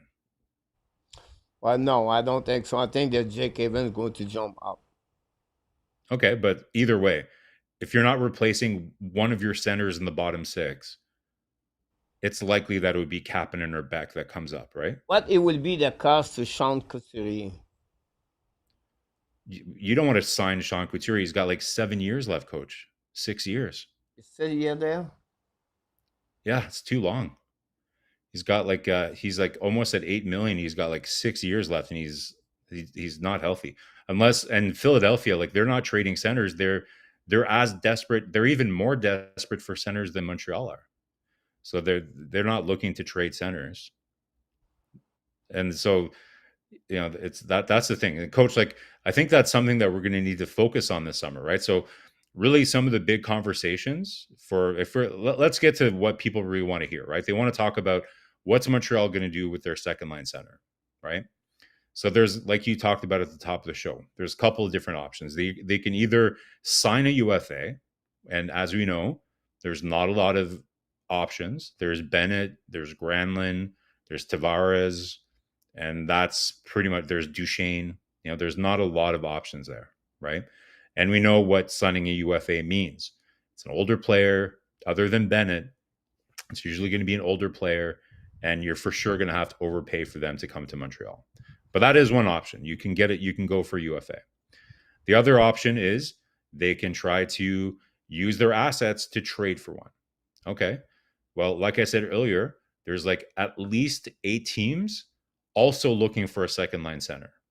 So Marko D'Amico, which is a friend of the show, he had a good summary, I think, earlier this week, looking at different teams, that are also looking for them, and which teams Montreal might be a good trade partner with. And it's a very narrow list, Coach. Like, there's not a lot of options. So you could try to trade, but again, it's going to be a lot of competition looking to do that. And then you need 2 to tango, right? Like, you need to find a team that is also looking for the assets, the kind of assets that you have, right? So that's option 2. The third option is you can try to move ahead in the draft to draft a center. Obviously, that wouldn't help for next season because there's not really anybody in that. Like, if you're able to move in the top 10, any of those players are probably not going to play in the NHL for at least, we'll be kind and we'll say 2 years, but it's likely probably even more like 3 to 4 years, right? And then the last one would be offer sheets. But I honestly don't think there's going to be a lot of offer sheets, No, just not at all. because Not at all. no, because of the fact that the cap is going up. I think St. Louis just got lucky last year. They found the perfect situation. So I just don't think that's going to happen. So, so I don't want to be negative here, guys, but it's going to be very hard, like for Hughes and for Gorton to go and get that center. I'm not saying it's impossible, right? But there's, like, one name, Coach, that I would really target, and I know that you're not as big a fan of him as I am, and because again, like, Coach, do you remember what Kent Hughes said in his press conference at the end of the year? He's like, you don't necessarily need to have a second line center that's going to drive play, because I think they think that Demidov is going to drive play. So, like, would you, like, what is the profile that we're looking for, Coach? Would you be happy with a second line center that gets between 50 and 60 points but plays a good two-way game? If you're getting like, really good production from Demidov and Dach or Laine on that second line, would you What? be happy with a second line Okay, center that gets like great 50 to 60 question. I points? would say not only the point, but I'm looking more for a forechecker, a physicality, a hunting, Okay. retrieve the puck, Okay. angling. Does it make sense? Like, I don't want Okay. to Yeah. Sam Bennett, but that was kind of player like that Yeah. where So I have a I name. I prefer have a name for you. 45 point, 50 point, but Okay. helping I the have a name for you then. I have a complementary. name. I have a name for you then. Brett Howden, or sorry, Brett Hayden from Utah. He's only 24. I think he's the same age. I think he's from the same draft as KK, Yeah, yeah, right? yeah. His number is Yeah. 6 or 7. Yeah. Drafted right after KK. If you look at his numbers, so that Utah, I don't know if they have they have more centers than Montreal does, right? And I think that they need help on the back end. So I think they would be a good trade partner. And I think Brett Hayden would be a perfect guy, because he plays exactly what you just said, Coach. Like, he's a character guy, left-hand shot. He's not massive, right? But he's like 6'1". He's a pretty solid guy. His faceoffs are above 50%. He scored 20 goals for the first time last year. He's going to be around Pelagasian. I think Brett Howden is 6'1", if I'm not mistaken. And he's about like 190. So he's a little taller than Suzuki, but he's kind of built like Suzuki, He's 6'1". right? 6'1". So I really like Brett Howden. I think That's the type of player I think that is gettable for Montreal. I think Utah is a good trade partner for Montreal, and I think they might be willing to kind of move on from him, right? Because you've got Keller, you've got Cooley coming up, you've got some other players there, and you have Schmaltz, that can play center. So, I think that would be a good fit. And that's to me like a perfect profile player. He's not McTavish. I think we all love Mason McTavish, but I think he could be similar to McTavish. So I really like him. I think Brett Howden would be a really, really good. Am I getting is it Brett Hayden? Say it's Brett Hayden. I'm totally screwing that up. Yeah, the Let me only he just go. said he have only 31 hit last season, but 83, 84 before that. Yeah, yeah. Let's just pull up his. His faces pretty good, 54, 55, everything like Yeah, that. Now we talk about Bernier. We talk about McTavish, everything like that. It's a good question right there. Yes, Devin. Um, but in return, Marco, in yeah, return, all right, if we can get something good, we not talk about Yannick Gord or an Alan Winbird or I'm talking about. I'm talking about like a good prospect, like established in NHL, Eaton, Bernier, maybe a McDavid, all that, everything like that. Which yeah. player in the chat and you, Marco, are willing to sacrifice to give that? Don't, guys, you can talk about the first round pick, you can talk about pick, it will not work. You can talk about Michael Edge, it will not be the first asset of what the team are looking for, are looking at present established players in the NHL. So which one are you willing to sacrifice to get a second center for the Montreal Canadiens? And now I don't want to put you on the hot seat, but I want to share it with you guys who it will be you willing to sacrifice to get a second center at the level we talk about Mark Bernier, McTavish, all that, and someone else. Yeah, well, I think it's hard to. It really depends on the player, right? Like, you're going to be paying a lot more for Horvat than you would be for Barrett Hayton, right? It's going to be totally different. So if you're talking about Bo Horvat, I'm willing to give up a lot more than I am than for Brett Hayton, right? So if you're talking about Bo Horvat, for me, I'd be absolutely willing to give up, both first round picks and like a Mayu for sure. I would be absolutely willing to do that, and I would probably even throw in, like a Farrell or somebody like that. So I would pay a lot for Bo Horvat. He did get injured, by the way, at the World Championship. I'm not sure how serious that injury is, but the one drawback with Bo Horvat is that his contract is long. He's got 7 years left. Coach, my philosophy when it comes to players over 30 that don't skate that well. He's a very smart player, but he's not the fastest skater either. So I'm a little concerned about the last 2-3 years of that contract for Bo Horvat, but there's no question that he would immediately have a huge impact. You're getting at least 4 to 5 very, very productive years from him. So I'd be willing to give a lot for Mason McTavish. I'm not even. It's a dream, right? But it's not going to happen. They're not going to move a player like that. So I'm not even going to say it. But I'd be willing to give a lot. Melvin Owen Beck for Bo Horvat.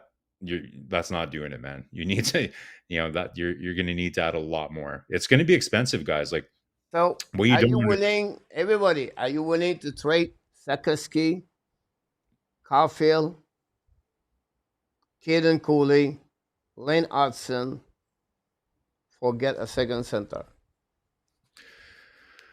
Marco, it's like that's I yeah, cannot talk about maybe Josh Anderson at some point, but it would be a yeah. specific What about man. Mike Matheson? What about Mike Matheson? I don't think Mike Madison will reach you that level. At least you bring something big with him, with Mike Madison. Yeah. So Mike So listen, Madison have to be your top prospect come with Yeah. that one. The prospects what? Michael Edge, Jacob Yeah. Fowler.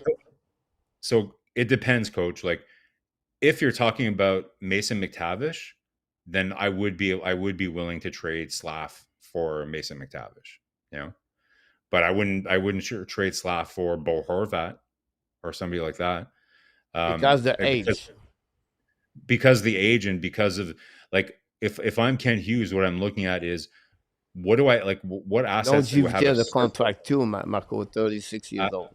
yeah, I just don't see there's enough value to do that, right? Like so yeah, like to me it really depends. So if you're if I'm looking at what do I have in surplus, and like to me again, what is the surplus that Montreal has?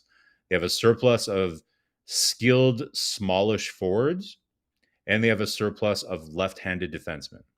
That's their surplus. So and picks, right? That's what Montreal has. So I'm looking for a trade partner that needs those things or wants those things. And depending on kind of how good of a fit it is, then I'm willing to kind of change my offer. So it would really, and coach, like we talked about, we're not going to come up with all the solutions in this one show. This show is all about being a teaser, right? So guys, if you like this conversation, and we're not, again, we don't have all the answers right now, but that's what we're going to be talking about this summer. Like coach mentioned, we're soon, we're going to have the playoffs wrapping up here. We're going to be leading into the draft. We're going to have some mock drafts. We're going to talk and there's a lot possibilities of what's going to happen with Montreal at the draft. Are they going to keep their picks? Are they going to try to move their picks? Coach, teaser for maybe that should be our next show, is about the draft and kind of the different options Montreal will have there.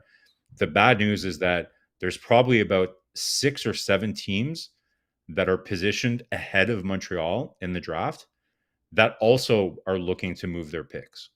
So it's not people that are thinking we're just going to be able to move our picks to move up or to trade to get a second line center. Like I said, there's a lot of other teams that are in the mix to do that as well. So, coach, we have over the next several weeks, we're going to have a lot of things to kind of chat about, and we hope everybody in the chat kind of joins us.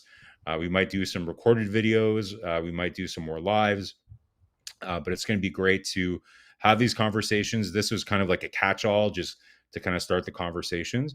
But as we kind of go through the summer, if you followed us last summer, we did a series called Habs Summer Targets. So we're gonna kind of do that. Like instead of kind of just going around and kind of like throwing the ball around, we're gonna kind of bring up specific players that we think are available and what Montreal might have to give up for them and all that, right? So lots to talk about, coach. It's going to be a very interesting summer. Like, as like we talked about, this is a different phase that Kent Hughes is entering right now, and one that's a lot trickier and one that is very competitive. One where there's a lot of other teams that are looking to do the same exact thing that Montreal also wants to do. So we're going to have lots to talk about. I'm pretty It's excited, going man. to It be should a be a hot fun. summer. Montreal is fun ways. Now, my last question, Marco, before you go, because it's 10:11. I think we try to Yep. finish a little bit early. Yep. It would be that. Are you willing to start the season with Kirby Dach center between Demidov, and Laney? Because we did not get anything, and the UF3 and everything looks so much better in 2026. Yeah. Well, am I willing? I don't think it's anybody's preference. I don't think it's the management team's preference to do that. I think they're going to work very hard to not be in that position. And by the way, like I very much still believe what I would really like to see is like here would be like the perfect a second line for me next year. Like if you add like like a Mason McTavish or a Brenton Hayden kind of player with Dach and Demidov, to me that's interesting. A good two-way center left-handed shot to play with both Dach and with Demidov, that would be perfect. But if Montreal is not able to do that, then listen, like it is what it is. Like I think they're going to continue. I think what did we grade Hughes on? We gave him an A so far on asset management. So the last thing I would want them to do is make a huge mistake, feel forced, feel like they have to make a move this summer just because they made the playoffs last year and they're afraid of what the fan base is going to do. I would much prefer that they do nothing and start the year with Dach at center rather than overpay for something that's going to be a huge mistake and is not going to work out in the long run. So I know they're going to work hard to try to make something happen. But what we need to brace ourselves for, guys, is that like think about the teams that are looking to add centers. And like Coach, again, in one of our shows, guys, whether it's our next live stream or a recorder show we do, we'll go through the list of the teams that draft ahead of Montreal, and we'll look at their needs and what they're looking for. And you're going to see most of them are also looking for a second line center. So it's not going to be easy. So I don't think, would I be willing to accept that? Well, you have to accept it. It's just the reality of, those are the assets that you have. So, would it, but it's going to be hard for Montreal to be competitive, if that's the case, unless, one thing we can say about Dach, coach, is we're hoping that Dach is the new Josh Anderson in the sense that he takes the summer to be very reflective about how his season went. And we hope that Kirby Dach is the comeback player of the year for the Montreal Canadiens, just like Josh Anderson and Gallagher, to be honest, were for last year. Eric M., you're talking about moving ahead in the draft. Same concept, my man. It's all the teams, like there's other teams with multiple picks in the first round. So if Montreal wants to move up in the draft, you need two to tango. And if the teams that are going to be ahead of you that are willing to move back, guess what? Like if they're the Flyers, guess what their primary need is? They're looking for a center, an NHL ready center. They have the same needs that Montreal has. So it's nice to kind of like dream about these things, guys, but you have to look at what the needs of the teams are that you're competing against.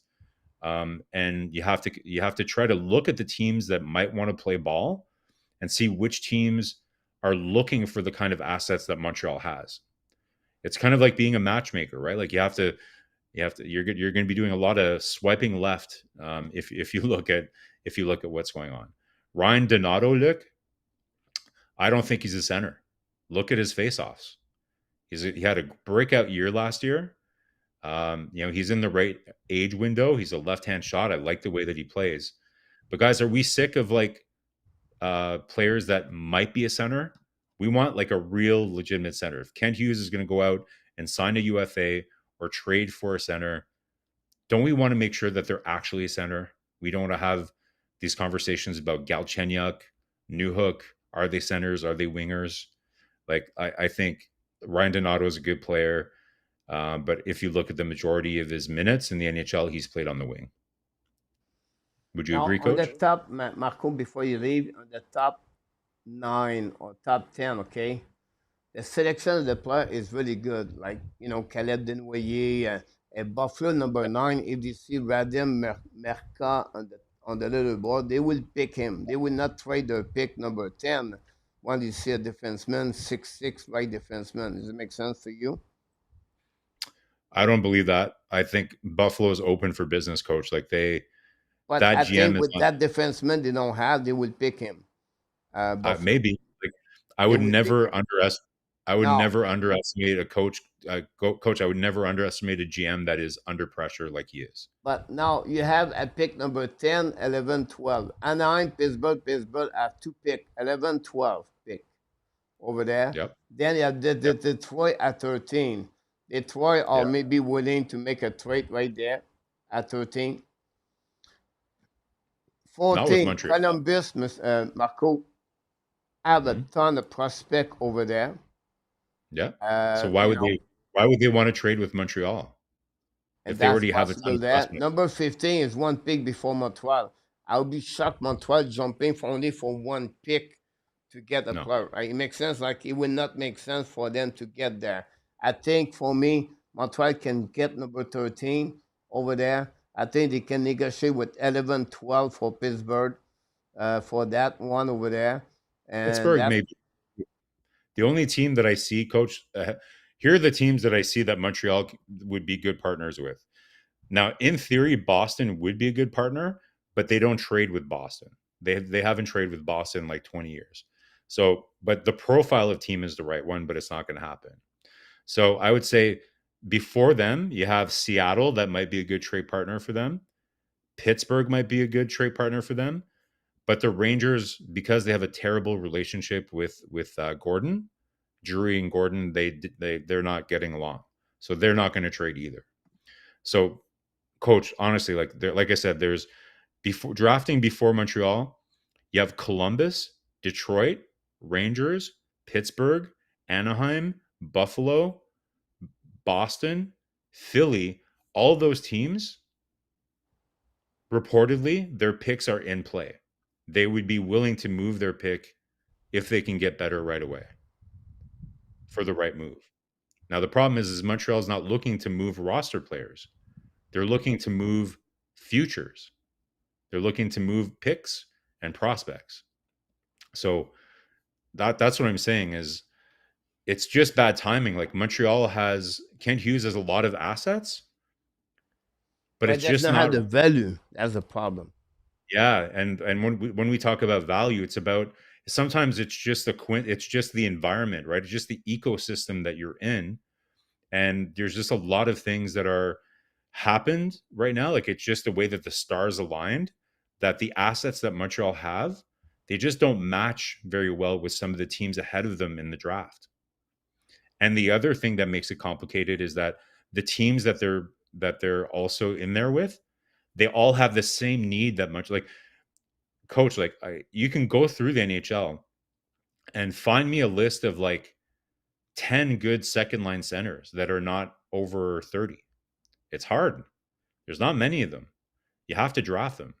So to me, like, if you can somehow move ahead in the draft, I think that's like you might just have to try to draft a center and try to you sign like a somebody that's going to fill that gap for a couple years until they're ready, and you just hope that Hage or this player that you draft this year is going to be able to do it, or you hope that Beck can become a third line center. But how long have we been talking about centers in Montreal, Coach? Like now we have a first line center, but and we've always had just a second line center, whether it's Plekanec or Koivu, that we felt were really good, solid number two centers.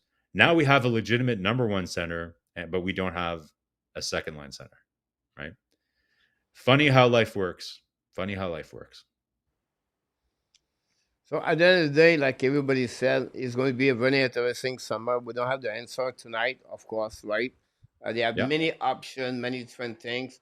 The next super target, Marco, we're going to talk about is a little bit more the combined Buffalo and the player are looking for a 16, 17. Are they going to move up? What kind of player they're looking for? Who they can get? What you targeting? Different players. Are they going to go by position? Or are they going to back it by the player on the board? I still believe Marco at number 16, they're going to have a name. You and me, we look at each other and said, he's still there.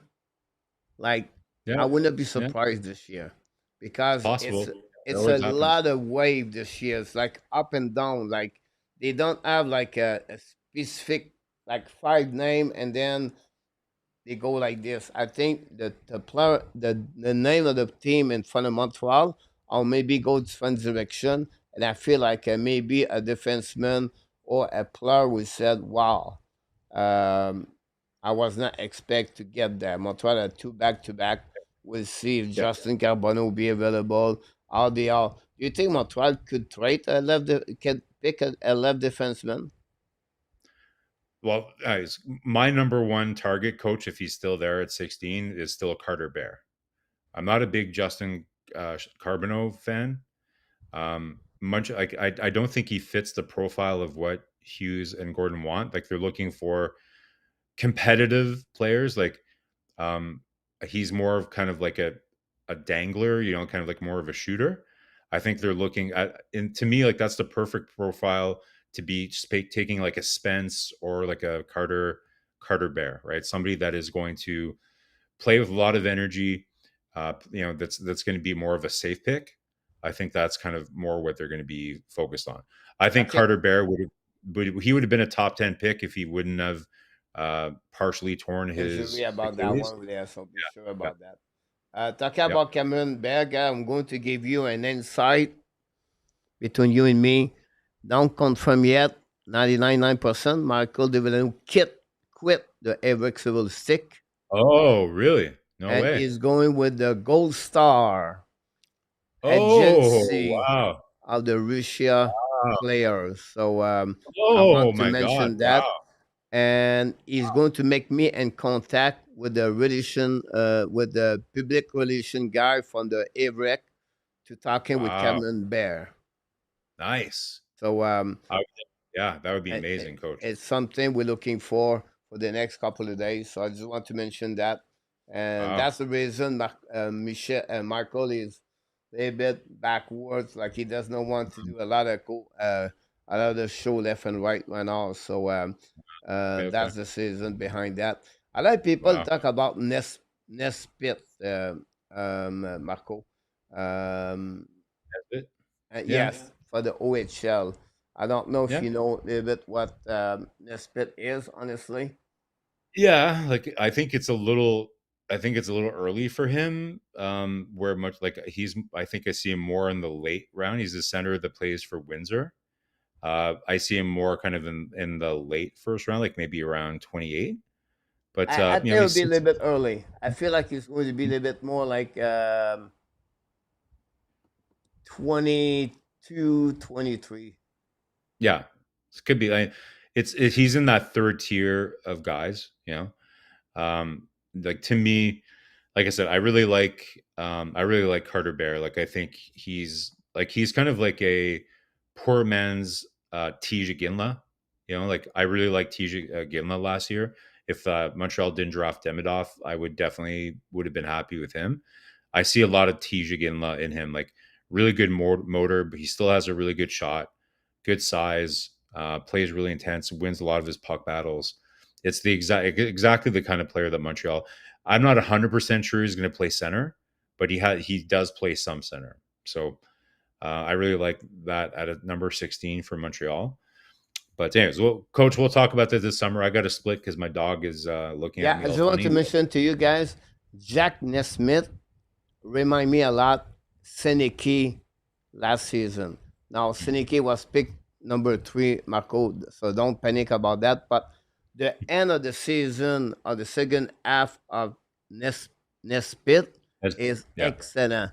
Like he did 6 points at the U18. Seneke was solid at the end. He played well. He's a 6'4", 6'4", 185 pounds. That's the reason I select him about 2022 on that reason over there. So, yeah, guys, I'm coming with a lot of initial draft pick is coming. I work on it right now, so don't worry about that. But I think overall it was a great show, Marco, to talking about the Montreal Canadiens. What is next?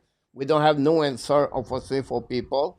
I think we have gave a ranking for Martin Saint Louis B plus for you, B for me. You gave also a B plus for Ken Hughes, Jeff Gorton. I gave them a B. Many people in the chat are going to do that. I think for me, Marco, a lot of fans missing those kind of show at the Montreal Canadiens. The evening we do, we're going to make more show sometimes during the week. But we appreciate everybody to be a part of the show tonight. We're going to get back with the hot summer target. Meanwhile, we want to give a prayer, a thought to our friend in our tap. Keep continues to with strength, fighting, keep hope, and hopefully a little bit better for Mr. Natap. So we pray him for sure for the next couple of days. He continues. We can wait to see Natap with us. We're missing him, of course.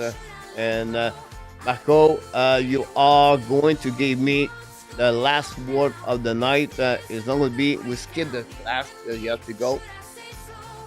Prediction of the Stanley Cup now. And yeah. give me also the winner of the Stanley Cup tonight. All right. Well, obviously, it looks like we're headed for a rematch of last year's final. I think I wasn't picking the Oilers at all, but man, they're looking super strong. Hard to bet against Florida, coach, but I think I'm still going to go with Florida, but I think it's going to be another close. I'm going to go Florida in 7 games, just like last year. Just like last year. I'm sorry about that. Marko, to give you a chance, I will let you go. I will finish the show alone if you don't mind. We appreciate it, Marko. We're going to stay in touch, and when we go to the next show, let me know. And I can wait to see you next time. So have a great night, right. Marko. Thanks again, like you do every single night. Was Marko Dalby from Oxbury, everybody. And I can't wait to see you next time, Mr. Marko. Have a great week, Mr. Marko.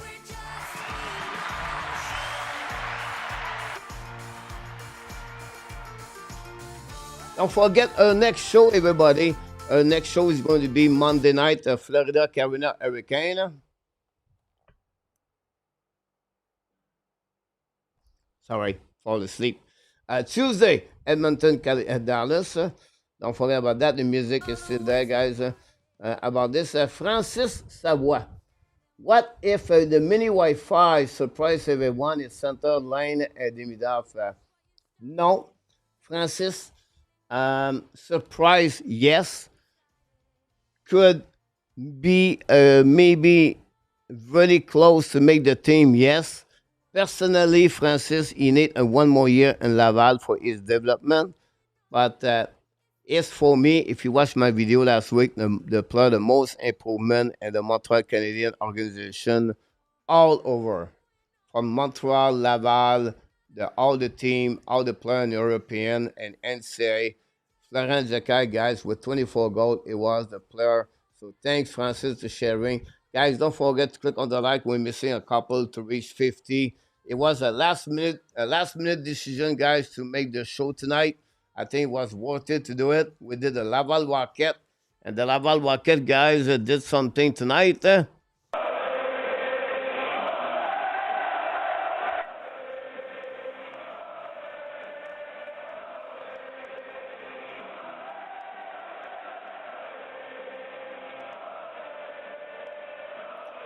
They are going to go on the final conference of the American Hockey League against the Charlotte Shakers. The first game is Wednesday night. Stay with me. We're going to watching the game. I do all the game for the Laval Rocket for the rest of the year, and I can't wait to see all of you tonight. We want to thank Marko. We want to thank RG Calabo. I don't know he was there. Too many people in the chat to say thanks for all the questions you have. PLW, a pleasure to have you talking with me tonight. Luc Lavorton, of course, always been with us all week tonight. Nicolas, you have to go to bed because you work tomorrow. And then PS was very active. Mac Elliott, thanks so much for my friend. Always a pleasure to see you around, Mac Elliott. The show went fast. Yes, when we talk too much, maybe that's the reason about that. And then at the end of the day, guys, the music is over. It's not a big deal. The most important thing, you are there at the end of the show. We always said that to you because the reason we're missing, guys, a couple of likes to get 50. You are awesome. You are amazing. You are the best. And remember, you have greatness inside of you. At the main wall, I want to let you know that it's holidays in USA. So happy holidays Monday for everybody. That's the reason maybe we're missing a couple of people here tonight. What a great day, hockey, guys. And the basketball. PLW guy is the man of the sport. He's watching everything. Luc Lafortune, thanks so much. Merci, Luc, for everything. On ne dit pas trop souvent, Luc, on ne te donne pas assez de crédit, Luc, pour qu'est-ce que tu fais ici au channel.